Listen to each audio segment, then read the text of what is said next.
যতই ভালোবাসো না কেন, এই 4 ধরনের মানুষ তোমার জীবনে না থাকার সম্ভাবনা 99%। নাম্বার 1, ওর যখন ইচ্ছা হলো তখন তোমাকে টেক্সট করলো, তখন তোমাকে কল দিল, তখন তোমার সাথে কথা বললো। বা তোমার যখন ইচ্ছা হলো তখন তুমি তাকে নক দিলে, সে ডিরেক্ট বলে দিল ব্যস্ত আছি, এই কাজ করতেছি, ওই কাজ করতেছি, পরে নক দিব। আবার তার যখন ইচ্ছা হবে তখনই তোমাকে নক দিয়ে কথা বলতেছে। মানে আপনার ইচ্ছেরও তার কাছে অবশ্যই দাম থাকতে হবে।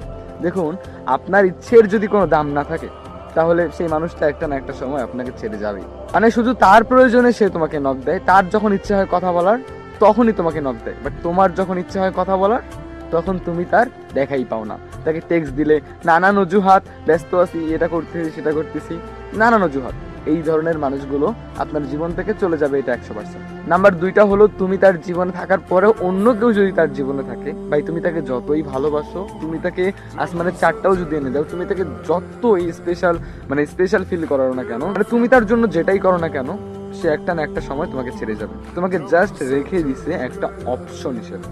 এইটা কথা মনে রাখবে। যেই মানুষটার জীবনে তুমি ছাড়া, মানে তুমি ব্যতীত অন্য কেউ আছে, সেই মানুষটা একটা না একটা সময় তোমাকে অবশ্যই ছেড়ে যাবে। নাম্বার 3টা হলো কি জানেন? আপনি সাথে থাকা সত্ত্বেও আপনার প্রিয় মানুষের চোখটা বারবার অন্য কারো দিকে যদি যায়, এই মানুষগুলোর থেকে আপনি বেশি কিছু আশা করবেন না। কারণ আপনাকে পেয়ে তারা সম্পূর্ণ নয়, তারা আরো বেটার কিছু খুঁজছে। আপনি সাথে আছেন তা জানা সত্ত্বেও সে বারবার অন্য দিকে লুক দিচ্ছে, মানে অন্য কারো আশা করতেছে। এর মানে বুঝেন নাই? আপনার থেকেও বেটার কাউকে সে চুজ করার চেষ্টা করতেছে। সো এই ধরনের মানুষগুলোর থেকে বেশি কিছু আশা করতে যাবেন না, কারণ এই ধরনের মানুষগুলো লয়াল হয় না।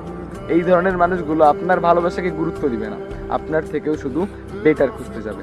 আর নাম্বার 4টা কি জানো?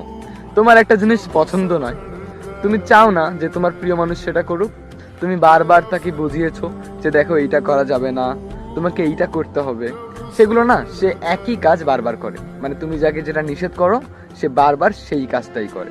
মানে তোমার যেটা পছন্দ নয় সে বারবার ওটাই করবে। দেখো, তুমি কষ্ট পেলে বা তুমি খুশি হলে বা তোমার মন খারাপ কিনা, এগুলোতে তার কোনো কিছুই যায় আসে না। সে অনুভব করতে পারে না, সে ফিল করতে পারে না। মানে কি বুঝো না? সে তোমাকে জাস্ট অপশন হিসেবে রেখে দিছে, অপশন। মানে তোমার কোনটাতে ভালো লাগছে, কোনটাতে ভালো লাগছে না, এগুলো তার দেখার বিষয় না। দেখবে দিন শেষে এই ধরনের মানুষগুলো ঠিক তোমার জীবন থেকে হারিয়ে যাবে। তাই এই ধরনের মানুষগুলোর থেকে না একটু দূরত্ব বজায় রাখাটাই ভালো। কারণ যে তোমার ফিলিংস বোঝে না, যে তোমার ভালোবাসা বুঝে না, যে তোমার আনন্দ, খুশি, কান্না, কেন কষ্ট পেলে এগুলো বুঝে না, সেই মানুষটার থেকে বেশি কিছু আশা করাটা আসলেই বোকামো। সো যে 4টা কথা বললাম, এই 4টা কথা একটু মিলিয়ে দেখবেন। আর যদি আমি